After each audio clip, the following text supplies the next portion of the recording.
Hello one and all, and welcome to Let's Play Dungeon Keeper 2. Now, as you can see here, the first thing you'll be noticing is the menus, which I was unable to show in the last game because the resolution would not work. So, what we're going to do is jump in and start a new campaign. Now, I'm going to have a problem in the first few levels. As they are tutorials, there is voice acting in this game, better than the first, and the narrator explains everything that happens, which makes it very hard to do commentary over the top. So when he comes to talk, I won't be speaking, but I will try and give as much input as possible. When I click this, he's going to give a speech about the first level. So let's listen to that. Smilesville. Welcome, Keeper. Before you lies a happy and carefree realm. The local champion, Lord Antonius, holds the first portal gem you require. Learn how to construct a dungeon, and build up your forces so that you can crush Lord Antonius and wipe the smile from his face. So on Dungeon Keeper 2, the missions or places you go to, as it were, have objectives now. Proper objectives, and there's a base storyline in that we're trying to collect portal stones. So let's jump in. Behold, your dungeon heart. Protect it well, for if it is destroyed, you will be banished forever from this land.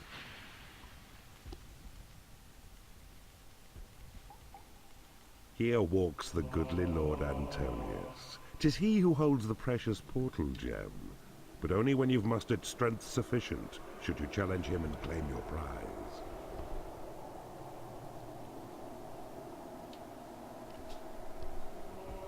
Lair. Hatchery. So we're going to get asked to dig out this gold, so I'm going to go ahead and do that. Well done. And now your faithful servant imps will carry back your gold to Dungeon Heart. Once here, it can be spent. The golden scale atop the screen keeps track of your reserves. A start indeed, but more gold is required. 12,000 units should be mined. Let me just sort out the camera angle. As you can see, everything we do in these first missions, the narrator is going to explain them. What is wrong? And the camera, problem with this game, it moves around incredibly fast. Red flowers float above your imps. These give measure to their health. Their skill acquired and reflect the simple thoughts within. Okay. Over here is a portal. We're not supposed to dig that out yet. Why? I can't get the camera straight. Oh, that'll do. So for now, we're going to let the imps basically dig out a dungeon. Actually, we'll cancel that. Excellent work, Keeper. You are ready to recruit more creatures to your cause. See? A portal near your dungeon heart, to where your imps must dig. They'll claim this portal to be yours. You'll see what beasts emerge. Well, we'll wait for that. Your dungeon heart is full of gold. No more than 16,000 can it hold. So we're going to start off getting goblins in. I already know that.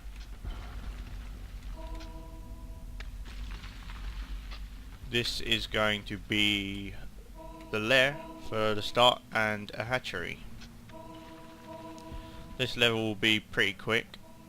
I'm going to get the narrator's explanations of these rooms out of the way. The lair. A place of rest where creatures sleep to calm their tempers and restore their health. The hatchery. A place where creatures feed on favored food. The eggs will hatch and chickens then emerge to satisfy their appetites. Your lair is built. Now right-click to cancel building mode. I knew that. You've picked a creature up. To drop him, right-click anywhere on your land. Don't like this camera angle. Can we get it from this side?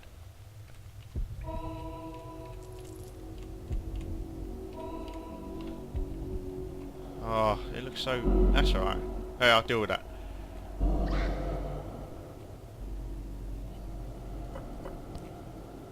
Behold your portal, the gate through which new creatures enter your domain, drawn So, forth to use the room. we're going to get a cutscene when a goblin enters the dungeon. In a second. Look well. A goblin has entered your domain. On his own, he is a cowardly beast, but in a horde becomes a useful fighting force. Good progress, Keeper. See? Your goblins are well rested in their lair, and their bellies full with juicy chicken flesh. Now keep watch, for very soon more goblins will arrive, and then your numbers will be strong enough to challenge Lord Antonius. So as he said, goblins are the basic fighting force. One on its own will generally run away from combat, which is a feature that's been added to this game. Creatures will run away if they are outnumbered, or if you put a level 1 goblin up against, say, a level 10 knight or something, it will run. But a horde of them together is a good fighting force.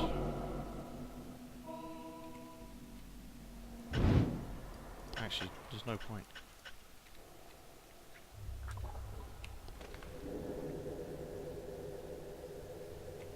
Now what we're waiting for is 6 goblins, I believe.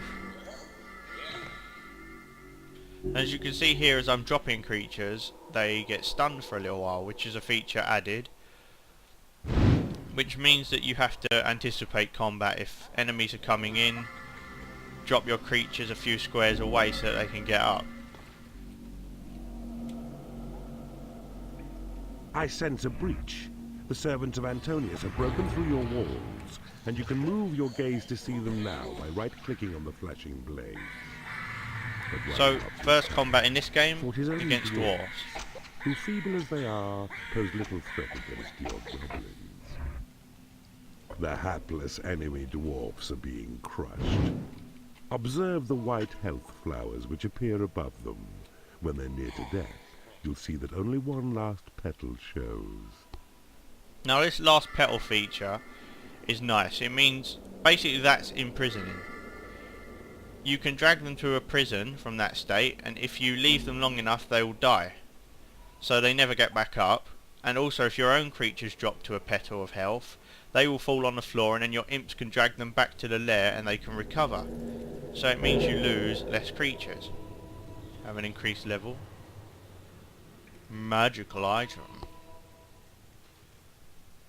Your goblin force is large enough to challenge Lord Antonius for his portal gem. Tunnel north and you will find your smug opponent skulking in his keep.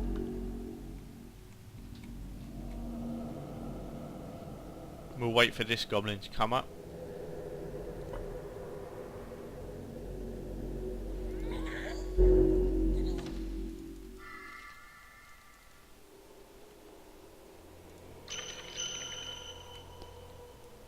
And if we knock out this, we'll be in a battle with Lord Antonius.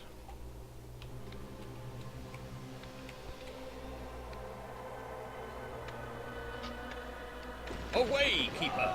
You shall not taint Smilesville with your evil ways!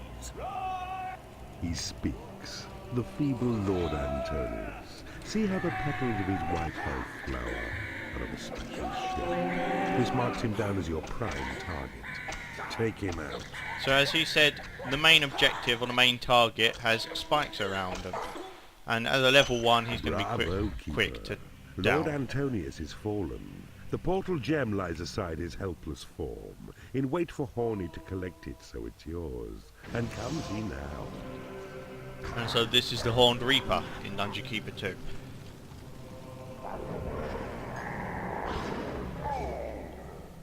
It is no longer a creature that you can control in a dungeon or attractable. It is an unlock. It can only be used a certain amount of times during the game.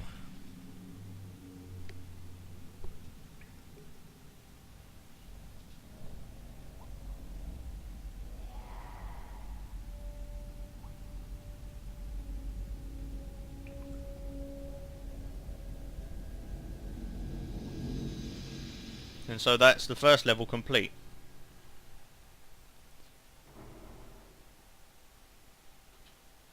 devise new spells in the library. The training room lets creatures improve their combat skills. Well done, Keeper. You have successfully ended the life of Lord Antonius, and you have claimed your first portal gem as well. This is a most promising start.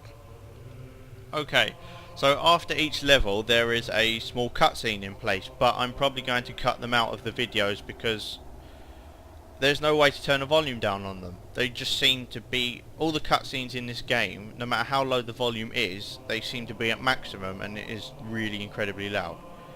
So I don't intend to show it. And you also saw there me unlocking rooms, which is how you get new rooms in this game. Rather than research, you unlock them after different levels. And now I can show the statistics.